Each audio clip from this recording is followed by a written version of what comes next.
Assalamualaikum warahmatullahi wabarakatuh.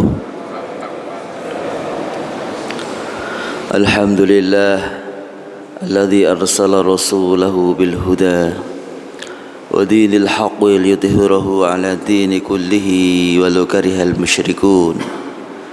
Asyhadu an la ilaha illallah wahdahu la syarika lah al-malikul haqqul mubin. وأشهد أن محمدًا عبده ورسوله المبعوث رحمة للعالمين بشيرا ونذيرا وداعيا إلى الله وسراجا منيرا. اللهم صل وسلم على سيدنا محمد وعلى آله وصحبه أجمعين. أما بعد، قال الله تعالى في القرآن الكريم وهو أصدق القائلين: Bismillahirrahmanirrahim. Am yahsuduna an-nas ala ma atahumullahu min fadli.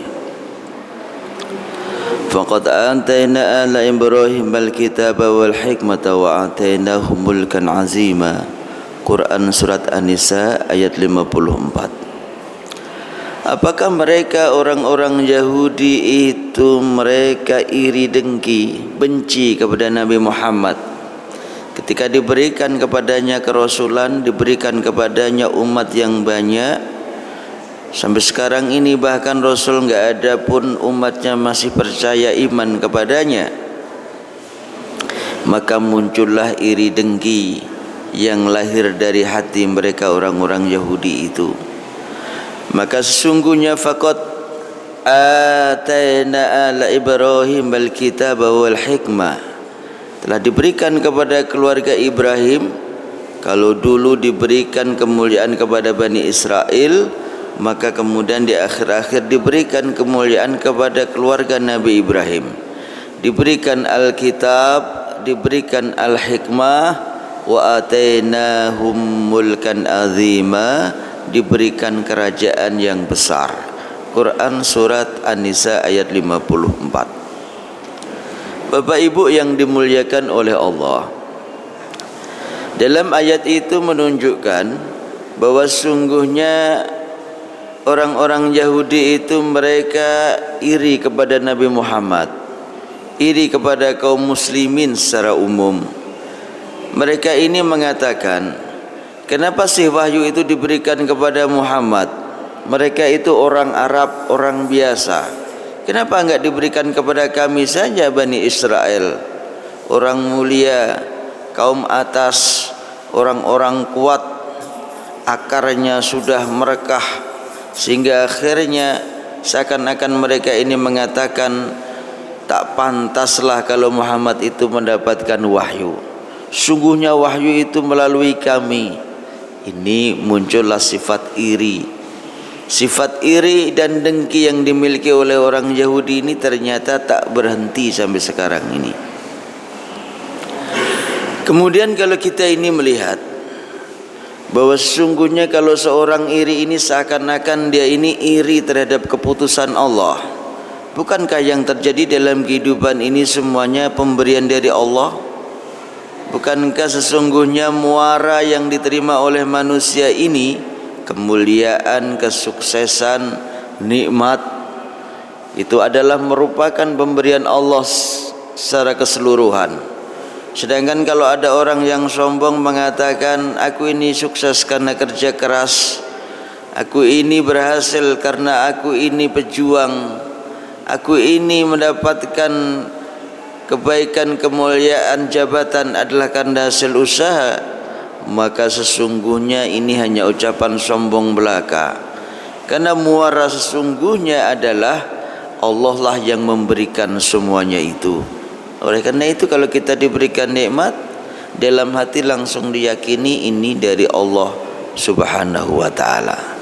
Kalau tidak, maka yang lahir adalah hati selalu kotor, seperti hatinya orang Yahudi tadi yang dinyatakan dalam Quran surat An-Nisa ayat 54. Mereka merasa iri, dengki, sehingga akhirnya tak suka kepada kaum muslimin. Sehingga pada akhirnya lah iri dan dengki itu akan melahirkan permusuhan yang tak ada akhir. Kalau orang-orang yang beriman ini tidak, dia tak memiliki rasa iri, tak memiliki rasa dengki. Ketika saudaranya, sahabatnya, tetangganya dia mendapatkan kemuliaan, dapat rahmat dari Allah, justru dia mengatakan alhamdulillahirabbil alamin, lalu justru mendoakan. Kalau tetangganya diberi rezeki yang banyak, didoakan semoga rezekinya berkah. Kalau diberikan jabatan yang tinggi, didoakan semoga bisa amanah. Itu yang terjadi jikalau orang-orang yang beriman yang mendapatkan rahmat dari Allah, orang-orang saudara-saudaranya yang lain juga mendapatkan nikmat dari Allah. Itu ucapan yang mulia yang keluar dari mulut manisnya. Kemudian kalau ada orang ini bertanya, Ustadz, kalau ada orang dia ini mengatakan aku iri sama Pak Habibie yang pintar itu, apakah ini juga bagian dari iri? Maka jawabnya tidak. Dalam hal yang baik bukan namanya iri, bukan maknanya dengki atau hasut, tapi dalam hal yang baik itu namanya himah. Himah itu cita-cita. Seorang punya harapan ingin seperti Pak Habibie pintarnya. Ini adalah himah, sehingga muncullah istilah di tengah kita itu himmatur rijal tuhtimul jibal, bahwa seorang ini yang memiliki cita-cita itu bisa menghancurkan gunung yang kuat, yang tinggi megah itu bisa dihancurkan oleh cita-cita seorang. Maka ini beda antara iri, hasud, beda juga dengan antara cita-cita atau himah itu. Jadi sesungguhnya kalau seorang ini punya sifat iri dengki, ini aslinya penyakit hati. Karena itulah yang menggerogoti dalam tubuh manusia. Karena kalau orang sudah iri, semua yang keluar maunya orang lain susah. Sehingga kalau orang lain sudah susah, dia nampak senang gembira. Itu biasanya kalau orang yang punya penyakit hasud itu seperti itu. Oleh karena itu, hasud yang paling enggak enak itu adalah ketika seorang itu dibanding-bandingkan dengan yang lain. Ini paling enggak enak. Yang namanya iri itu kan maunya membandingkan. Padahal orang yang dibandingkan itu kan pasti merasa direndahkan. Maka akhirnya terjadilah sifat yang tak baik dalam diri manusia itu. Hati itu semakin kotor karena ingin dibanding-bandingkan dengan yang lain itu. Oleh karena itu kalau seorang istri dia pulang dari arisan misalnya, lalu bilang sama suaminya, "Bang, tolonglah kayak suaminya sebelah itu loh bang. Kalau hari Minggu seperti ini biasa diajak jalan-jalan, diajak jalan ke mall, belanja-belanja baju, sepatu, diajak jajan-jajan di restoran. Biarlah kayak suami sebelah." Maka kalau sudah dibanding-bandingkan ini, seorang suami berputar pikirannya. Lalu dia pun menjawab, andai dia seorang yang rajin datang ke Masjid Darussalam ikut majelis taklim, pasti dia akan menjawab, "Tenang sajalah dek, nanti ku ajak jalan-jalan putar Pelamongan Indah, ya kan? Kita jalan dari Masjid Darussalam tadi putar sampai Al-Muslihun, Jasmine Park, balik lagi lah ke Darussalam. Nanti kita jajan di sebelah pedas di sana. Di Jasmine sana ada jual sebelah pedas." Kalau orang yang hatinya dia luas, maka dia akan menjawab seperti itu. Coba kalau orang yang hatinya rada sempit, istrinya banding-bandingkan sama yang lain, maka akan terjadi hal yang memilukan, memalukan, bahkan terjadilah yang namanya sifat iri hasud seperti yang dimiliki oleh orang-orang Yahudi tadi itu. Begitulah kiranya kita ini menjaga hati, jauhkanlah perasaan semacam itu, karena sungguhnya ketika seorang itu membanding-bandingkan, iri hatinya muncul, dengkinya ada, padahal sesungguhnya dia itu iri atas keputusan Allah Subhanahu wa taala. Bukankah semua kemuliaan Bukankah semua anugerah yang diberikan kepada manusia itu adalah sesungguhnya semua bermuara dari Allah? Kalau seseorang itu iri kepada yang lain, sungguhnya ia ini iri atas keputusan yang diberikan oleh Allah Subhanahu wa ta'ala. Mari kita jauhi sifat yang buruk itu, jangan sampai ada di dalam tubuh ini. Karena sungguhnya kita mengingat, kalau hal yang buruk kita simpan, maka lama-kelamaan akan menjadi hal yang lebih buruk lagi. Seperti kaca, kalau dia terdapat sedikit kotoran tapi tak dibersihkan, maka lama-lama kaca itu akan penuh dengan kotoran yang mengeras dan sulit untuk dibuang, sulit untuk dibersihkan. Begitulah yang dikehendaki oleh Allah dalam Quran surat An-Nisa ayat 54. Wallahu alam bisawab. Bapak Ibu yang dimuliakan oleh Allah, marilah kita ucapkan rasa syukur ini dengan ucapan Alhamdulillahirabbil alamin. Kita semua diberi sehat oleh Allah, jasmani sehat, rohani sehat. Namun nikmat yang terbesar dalam hidup ini adalah iman. Andai tak ada iman, boleh jadi kita tak bersimbuh bersama-sama hari ini di Masjid Darussalam. Andai tak ada iman, mungkin kita tak melaksanakan solat berjamaah hari ini. Namun sayangnya Allah kepada kita ini dibangunkan mata ini. Subuh sekarang jam 4 pun sudah azan. Tak seperti sebelum-sebelumnya ini. Bangun tidur pukul 3:30, mandi siap-siap, datang duduk lalu ceramah. Tak tahu yang ada di kepala isinya apa.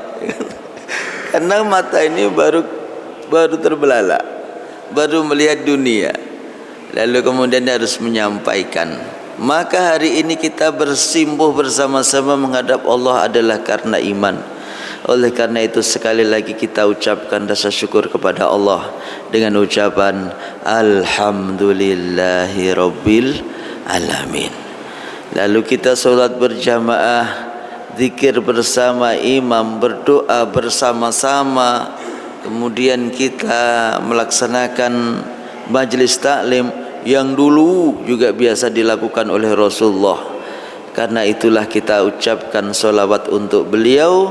Allahumma salli ala Sayyidina Muhammad wa ala ali Sayyidina Muhammad. Bapak Ibu yang dimuliakan oleh Allah, di pertemuan yang lalu kita telah membicarakan tentang khalifah yang terakhir Andalusia.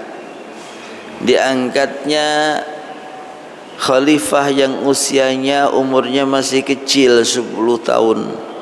Dia adalah Hisham bin Al-Hakam. Diangkat di usia 10 tahun, akhirnya seluruh pekerjaan yang melakukannya adalah para menteri. Mungkin di awal-awal nampak normal saja, tapi pada akhirnya para menteri ini pun egonya tinggi, sehingga akhirnya mereka ini membangun kekuatan masing-masing.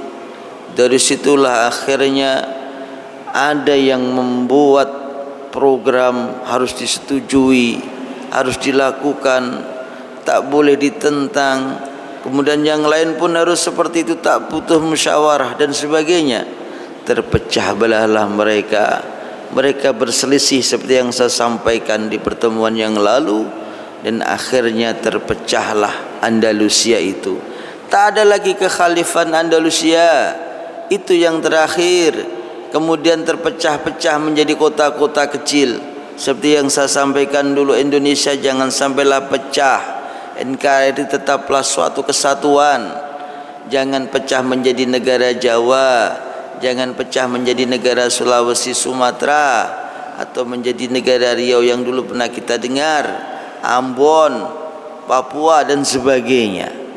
Tapi tetaplah jadi kesatuan NKRI. Belajarlah kita itu dari Andalusia. Jadi Andalusia itu ketika udah pecah-pecah, mereka kembali menjadi kota-kota. Kota Cordoba menjadi kerajaan, kota Granada menjadi kerajaan, kota Sevilla menjadi kerajaan, Toledo menjadi kerajaan, kerajaan kecil-kecil. Maka akhirnya angin segar buat mereka orang-orang Kristen, orang Katolik yang ada di sana, yang dulu pernah berkuasa tapi kemudian hilang. Kemudian akhirnya Islam pernah menguasai Andalusia selama 700 tahun. Bukan waktu yang sedikit. 700 tahun Islam pernah berkuasa di Andalusia itu. Kemudian setelah berpecah belah itu, akhirnya seluruh kerajaan yang kecil-kecil itu bisa ditaklukkan oleh Kristen kembali. Tinggallah satu kota, kerajaan Granada namanya. Ini yang terakhir. Andai ini sudah dihabiskan, maka tak ada lagi lah Islam di Andalusia itu. Tak ada kata Islam di Spanyol lagi. Kalau Andalusia bahasa kita bahasa Arab, mereka mengatakan Spanyol. Nah, Bapak Ibu yang dimuliakan oleh Allah, jadi hari ini yang kita bicarakan adalah Granada. Granada ini merupakan kerajaan terakhir kaum muslimin yang mereka kalau sudah enggak ada lagi, maka tak ada lagi lah Islam di Andalusia itu. Jadi Granada ini awalnya ini adalah sebuah kota bagian dari Andalusia.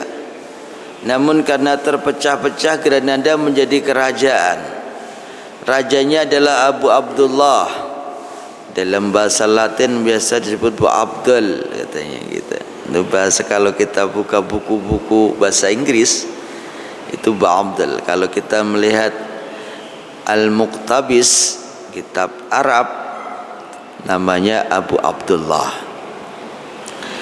Maka dia ini menjadi raja di sana. Namun kerajaan itu pada awalnya bagus, mewah, megah, dan peradabannya pun sudah maju. Di Granada itu orang mandi sudah pakai sabun, Pak. Orang-orang sudah bisa membuat sabun mandi. Di Eropa masih pakai abu gosok, bahasa kita lah ya kan. Ini kalau mereka ini dikatakan lebih maju dari Eropa, itu maka sudah haknya. Mereka maju, jalanan sudah rapi, lampu-lampu nyala kalau malam. Di Eropa masih gelap. Di Granada itu tidak jauh dari Cordoba, perpustakaannya sudah ada juga. Banyak orang-orang kalau pusing kepalanya ingin baca-baca buku, datang ke perpustakaan, duduk, minum teh panas, lalu mereka baca buku. Sedangkan di Eropa belum ada orang bisa ngebaca. Sedangkan di Granada itu sudah ratusan ribu buku yang ada di sana. Masjidnya mewah megah, kubahnya mewah, menaranya tinggi, itu di Granada. Sedangkan mereka di Eropa itu masih gelap, belum ada apa-apa. Ini bedanya seperti itu. Namun kemudian persoalannya adalah pejabat-pejabat di Granada ini satu sama lain saling sikut, saling injek, saling sodok. Boleh dikatakan iri dan dengkinya itu tinggi, sehingga antara satu pejabat dengan pejabat yang lain itu saling berebut kekuasaan. Mana yang enak aku mau di situ, mana yang duitnya banyak aku mau di situ, mana yang bisa cepat naik pangkat aku mau di situ. Akhirnya disitulah yang saya bilangkan saling sikut, saling sodok, angkat atasan injak bawahan. Akhirnya mereka lupa bahwa musuh itu di luar sana telah mengintai. Ini yang terjadi, dan jangan sampailah terjadi di tengah kita kaum muslimin di zaman sekarang ini. Kejadian yang dulu pernah terjadi di Andalusia, di Granada, jangan sampailah terjadi di tengah kita sekarang ini. Maka waspadalah dengan baik-baik, selalu berbuat yang solih, hati selalu dihiasi dengan hal yang baik, sehingga jangan sampai ada kata kotor. Kenapa rupanya karena itulah yang akan mengawali perilaku kita itu menjadi baik. Saya ingat Imam Ghazali itu mengatakan, hatimu adalah raja dalam dirimu, kakimu melangkah karena hatimu yang menyuruh, tanganmu memegang karena hatimu yang mengkomando, matamu, telingamu, mulutmu, seluruhnya beraktivitas tak lain tak bukan adalah karena dikendalikan oleh hati. Maka hatimu jagalah sebaik-baiknya sehingga selalu hati-hati dalam hidup ini. Begitu ternyata. Jadi kalau kita ini melihat kehancuran awal mula di Granada, itu adalah dikarenakan pejabat mereka ini saling iri dengki. Ini makanya tadi ayatnya adalah am yakhsuduna an-nasa ala ma atahumullah min fadlih faqad atayna ala Ibrahim al-kitaba wal hikmah wa atainahum mulkan azima. Quran surat An-Nisa ayat 54. Tuh, memang harus disesuaikan. Bapak Ibu yang dimuliakan oleh Allah, jadi Granada yang sudah mewah, megah, maju itu ternyata terlena dengan persoalan-persoalan kecil yang tak diselesaikan. Di dalam kota Granada sendiri banyak pertentangan, perselisihan, yang pada akhirnya pun terjadilah perpecahan itu. Musuh senang mereka mengintai. Siapa musuh utama mereka? Yang sangat mengintai adalah dari kerajaan-kerajaan di sebelahnya yang beragama Kristen. Mereka adalah Raja Ferdinand dan Ratu Isabella. Nih dia nih. Jadi ini dari dua kerajaan yang berbeda. Ferdinand dari kerajaan yang lain, Isabella juga dari kerajaan yang lain. Isabella itu dari kerajaan namanya Kastel. Jadi dua ini akhirnya karena ingin menguasai Andalusia supaya Islam tak ada lagi, supaya Islam tumbang. Selama 700 tahun Islam kan sudah menguasai Andalusia. Tinggal Granada saja, maka mereka berdua ini pura-pura baik. Supaya rahasia mereka ini fair, maka akhirnya Ferdinand menikah. Lihat tuh, cuma dia ingin punya cita-cita, Ferdinand menikahi Isabella. Dinikahilah Isabella itu.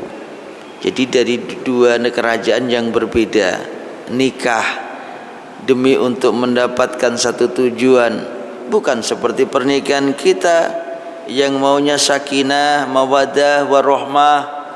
Sakinah pagi baik-baik, siang dikit habis dipintai belanja cemberut mukanya, sore lagi dirayu sama istrinya habis sarapan, habis makan siang senyum lagi. Ini namanya pencapaian sakinah. Sakinah itu ya awalnya kadang gak bagus, nanti ke depan lagi harmonis, nanti rada sumpek lagi, setelahnya itu harmonis lagi. Itulah sakinah. Maka perjuangan sakinah yang ditempuh oleh manusia ini sampai akhir hayat tak ada henti. Makanya kalau ada istrinya nyebelin, bapak bilang, oh ini mau dapat sakinah nih. Nah, karena habis sebel pasti terus baik lagi. Nah ini namanya pencapaian sakinah.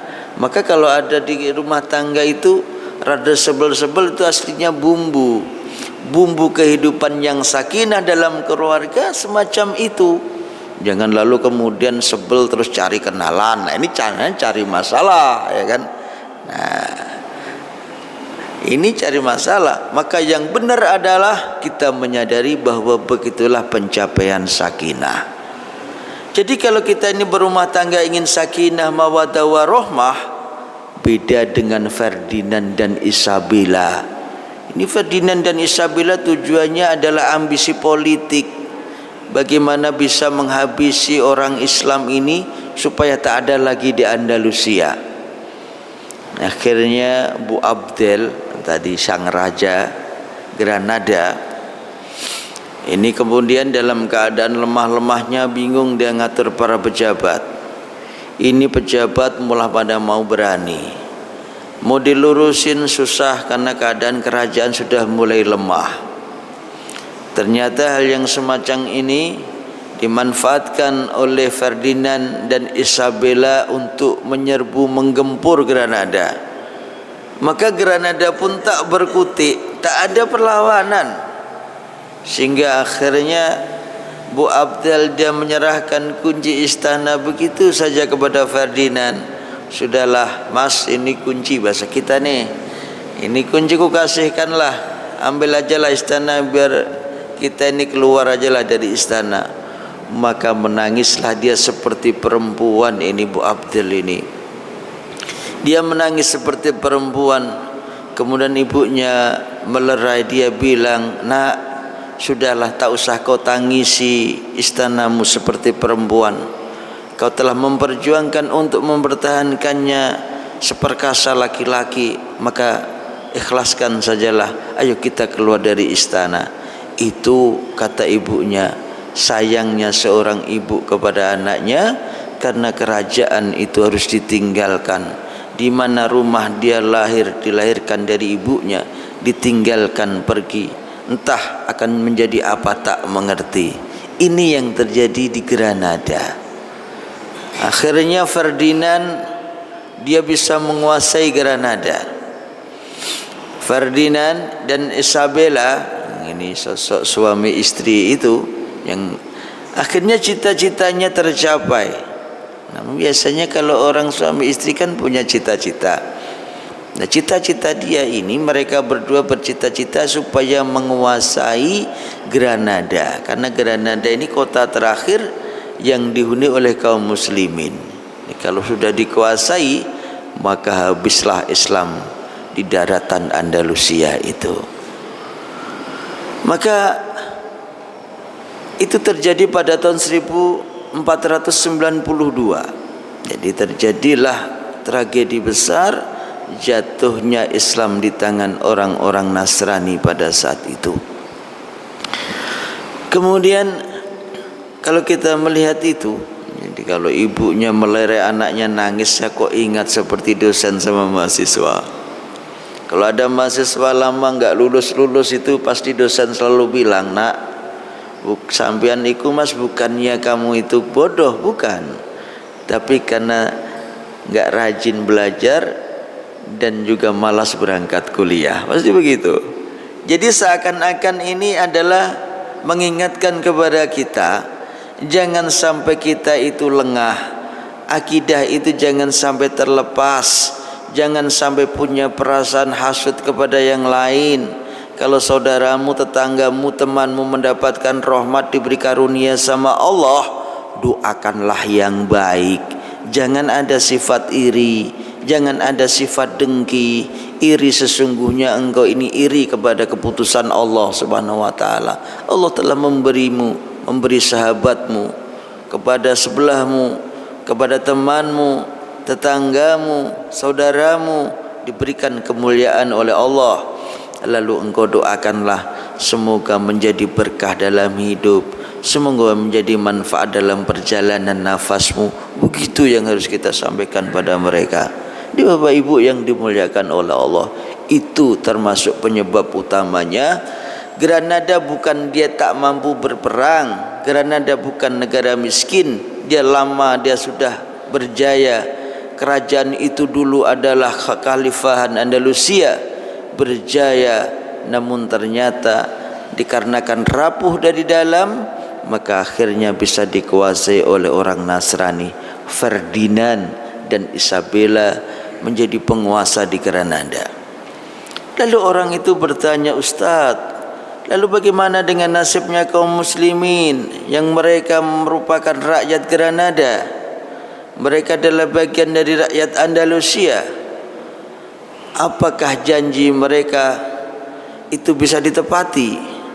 Ketika Ferdinand dia mengambil kunci, dia mengatakan, nanti orang-orang Islam bebas untuk sholat, bebas untuk mengaji Al-Quran, bebas untuk mengaji kajian majelis taklim, bebas beribadah.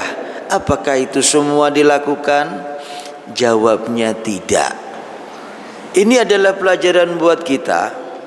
Orang-orang tua kita ini dulu selalu bilang, "Nak, jangan kau terlalu percaya dengan janji omongan musuhmu, nak. Sampai kapanpun yang namanya musuh itu pasti sakit hati sama dirimu. Oleh karena itu, ucapan-ucapan Ferdinand yang disampaikan kepada kaum muslimin yang ada di Granada itu tak ada yang ditepati sama sekali. Omongannya kosong, bohong belaka. Yang terjadi apa?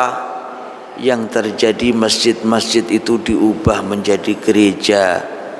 Yang biasanya kubah tinggi mewah, biasanya ada suara azan, tak ada lagi, diganti dengan lonceng.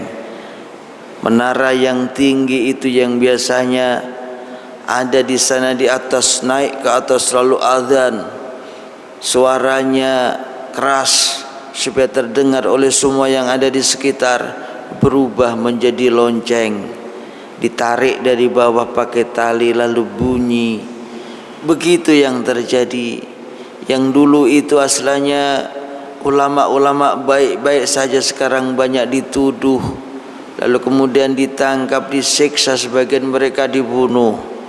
Perpustakaan yang dulu isinya adalah buku-buku agama, ada filsafat, kedokteran, yang semuanya adalah isinya Islam, astronomi dan lain sebagainya, ilmu hitung, matematika, semuanya berubah menjadi buku-buku yang berbau Kristen, isinya Kristen, isinya ajakan beragama mereka.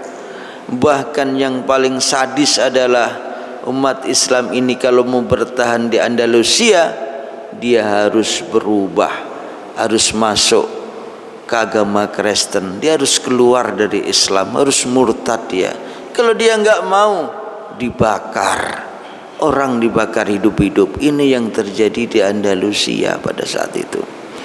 Jadi kalau orang ini mengatakan, oh janganlah kita ini kembali seperti Andalusia dulu, itu karena mereka ini supaya kita selalu menjaga iman sekuat mungkin.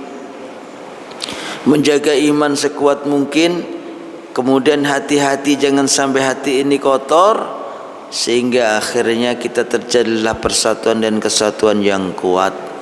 Allah menyatakan wa'tasimu bihablillahi jami'a wa la tafarraqu, berpeganglah kalian semua itu bihablillahi jami'a, dengan tali Allah, ajaran Allah yang ada di Al-Quran, tuntunan yang diberikan oleh Rasulullah. Wa la tafarraqu, jangan kalian berpecah belah, jangan ada egosentris, jangan ada merasa pengen benar, jangan merasa lalu menyalahkan yang lain. Kenapa rupanya? Karena itulah termasuk awal mula dari perpecahan di antara kita itu. Jadi kalau Allah itu menyatakan pastilah sesuatu itu akan terjadi, tak mungkin tidak. Lalu kemudian Allah memberikan contoh di Andalusia. Itu contoh buat kita semua. Bukan hanya kejadian itu maknanya hanya mereka yang akan merasakan, tapi sesungguhnya kaum muslimin seluruh dunia dari masa ke masa bahkan sampai sekarang ini, kejadian yang sudah terjadi ribuan tahun yang lalu itu maka masih terngiang-ngiang di telinga kita, hati kita masih merasa tersayat. Oleh karena itu bangkitlah kaum muslimin, jangan sampai menjadi kaum umat yang tertindas karena salah kita sendiri. Ini pelajaran besar. Maka dari situlah akhirnya kita ini disuruh untuk membangun Islam dengan cara menolongnya. Ya ayyuhalladzina amanu, Allah berfirman, hai orang-orang yang beriman, kunu ansarullah, jadilah kalian ini sebagai penolong Allah. Jadi agama ini disuruh menolong. Kalau zaman dulu masih perang, oke lah. Tapi zaman sekarang kan tak mungkin kita berangkat berperang. Maka bagaimana menolong Allah sekarang ini adalah bagaimana kita ini rajin ke masjid, tetap membangun sholat berjamaah. Di masjid kita bertemu dengan saudara-saudara muslim yang lain, kita bisa berjabat tangan, saling sapa, kerukunan akan terjalin, sehingga pada akhirnya senyum-senyumlah kita ini bersama karena menikmati indahnya Islam itu. Kenapa orang itu tak mampu menikmati indahnya Islam? Karena sungguhnya mereka ini tak punya perasaan hati ingin membangun, Coba kalau Islam ini dibangun bersama-sama, tentu yang ada hanya senyuman, tentu yang ada hanya kasih sayang, tentu tak ada lagi permusuhan, sakit hati bisa dihindarkan. Sungguhnya manusia ini diberikan hati adalah supaya ingin saling sayang, tapi manusia ini karena egonya yang tinggi, akalnya menguasai hatinya, akhirnya dia pun iri, dengki itu tumbuh dalam dirinya. Akhirnya terjadilah perselisihan, kekacauan terjadi, dan akhirnya perpecahan pun tak terelakkan. Ini yang terjadi di antara kita. Oleh karena itu, kejadian yang terjadi pada masa lalu di Andalusia jangan sampailah terulang lagi di Yaman sekarang ini. Bapak Ibu yang dimuliakan oleh Allah, kalau kita ini mau menolong Allah tak harus berangkat perang. Kita di masjid membangun jamaah bersama, ini juga membantu agama Allah. Baca Al-Quran rajin-rajin, sering-sering, ini juga menegakkan agama. Kenapa rupanya anakmu, cucumu yang di rumah sana melihat ayah ibunya baca Quran, mereka pasti hatinya pun juga tertuntut. Dia maunya, nanti aku juga mau baca Quran, meskipun dia malu. Awalnya dia malu, dia khawatir dibilain, oh niru-niru bapak, niru-niru ibu. Namun ketika orang tua sudah tiada, dia pengennya ambil Quran lalu membacanya. Awalnya memang seperti itu, tapi nanti pada akhirnya itulah bagian dari orang-orang yang mau menolong agama Allah Subhanahu wa ta'ala. Tuh, kemudian anaknya disekolahkan tinggi-tinggi, diajarkan akhlak karimah, maka ini pun juga menolong agama Allah. Jadi menolong agama Allah tidak harus berangkat perang angkat senjata, tidak. Tapi membangun agama Allah itu juga membangun peradabannya. Oh, anak ini semakin solih. Oh, anak ini nurut sama orang tua. Oh, anak ini hormat sama tetangga. Oh, dia sayang sama temannya, dan sebagainya. Ini adalah bagian dari membangun, menolong agama Allah itu di situ. Oleh karena itu, kalau kita tarik ke belakang lagi, bahwa kejadian yang terjadi di Andalusia ini merupakan cambuk buat kita kaum muslimin. Jangan sampailah terulang lagi. Dulu orang itu kalau mau sholat berjamaah, lihat tuh, masjid sudah ditutup, musola nggak ada, mereka pun harus sholat di rumah diam-diam, nggak boleh dilihat orang. Kalau mereka ini mau baca Al-Quran, nggak boleh keluar suara keras, harus dia suaranya pelan, lirih-lirih, jangan sampai ada yang dengar. Itu yang terjadi. Lebih-lebih kalau mereka mau majelis taklim, bagaimana caranya? Sudah tak ada wadah lagi, sudah tak ada tempat lagi. Masjid-masjid itu sudah menjadi gereja semuanya. Begitulah yang terjadi pada saat itu di Andalusia. Bapak Ibu yang dimuliakan oleh Allah, tapi kita ini menyadari bahwa sesungguhnya semua manusia ini punya hati nurani dan punya cita-cita.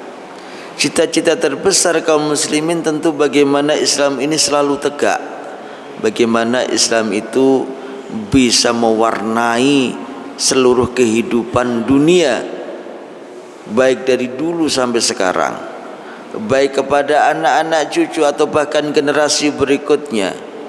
Oleh karena itu, kalau kita diturunkan seorang Rasul, yaitu Nabi Muhammad, itu sesungguhnya adalah rahmat terbesar dalam hidup ini. Kenapa rupanya Rasulnya sudah enggak ada, wujudnya kita enggak pernah ketemu, diajar juga enggak pernah, tapi setelah ribuan tahun kita ini masih beriman bahwa ada seorang utusan Allah yang bernama Muhammad. Dialah yang diutus kepada kita semuanya untuk memperbaiki peradaban kita, diutus untuk memperbaiki akhlak karimah, sampai akhirnya Rasul pun mengakui, innama bu'ithu, sungguhnya aku ini diutus, ku akui. Apa itu?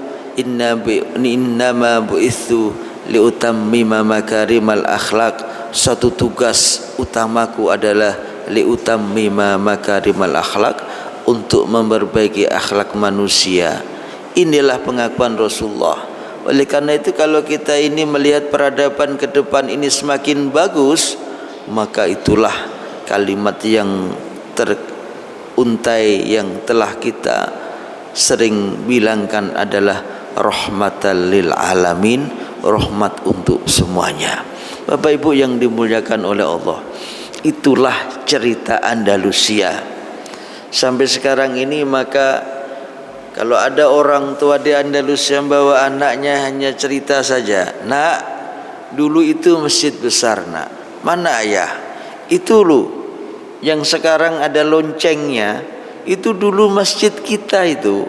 Nah, itu hanya cerita saja. Demikian pula ketika mereka ke bekas perpustakaan, nak, dulu di situ banyak mushaf Quran itu. Ada orang yang baca cerita-cerita buku filsafat astronomi, ada yang membaca buku-buku ilmu hitung, ada yang membaca buku sastra kedokteran. Sekarang semuanya telah ada lambang-lambang salibnya. Semuanya buku depannya berlambang salib. Dulu itu orang Islam di situ semua membaca. Nah, jadi semuanya hanya tinggal cerita.